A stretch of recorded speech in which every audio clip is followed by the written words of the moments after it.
So we got to start with the news. Well, but let's start with the news. Sally Yates, the acting attorney general, until Jeff Sessions is nominated, would not enforce Trump's order. Trump's immigration order, the temporary ban on accepting refugees. 7 countries, Muslim majority countries, were cited. And she says, she sent out a note saying, at present, I am not convinced that the defense of the executive order is consistent with the Justice Department's responsibilities, nor am I convinced that the executive order is lawful. For as long as I am the acting attorney general, the Department of Justice will not present arguments in defense of the executive order until I become convinced that it is appropriate to do so. The important phrase there is, for as long as I am the acting attorney general, which was not very long because here was Trump's response. You're fired.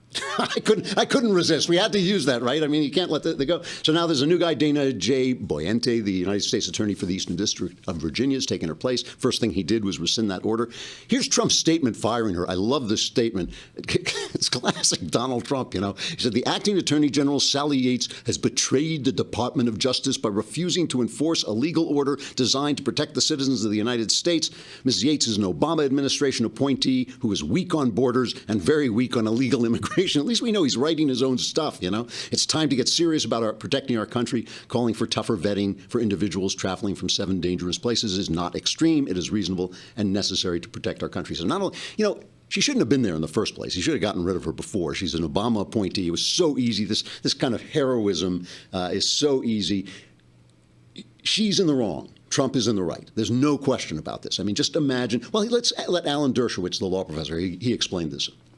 Well, Sally Yates is a terrific public servant, but I think she's made a serious mistake here. This is holdover heroism. It's so easy to be a heroine when you're not appointed by this president and when you're on the other side.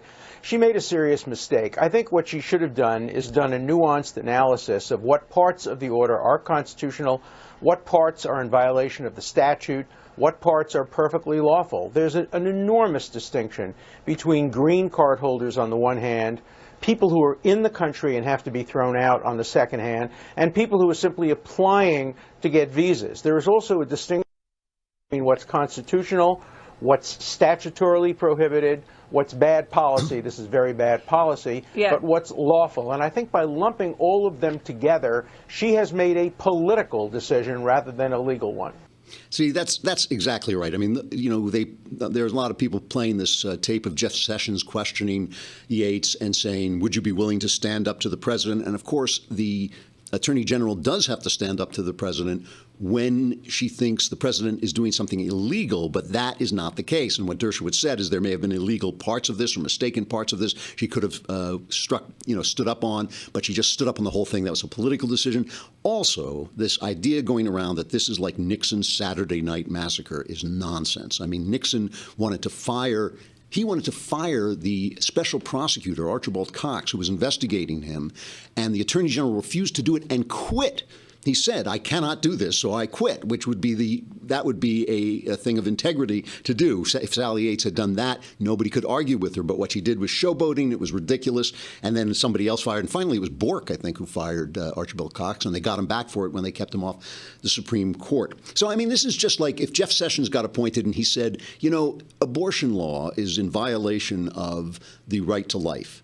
You know, the right to life is in our founding documents, and so yes, the Supreme Court said that, you know, the abortion is a human right, but I'm not going to enforce that. We're not enforcing that anymore, and if any state violates that, we're not. You know, it'd be ridiculous. You would have to get rid of him. He's just not. That would be a political decision.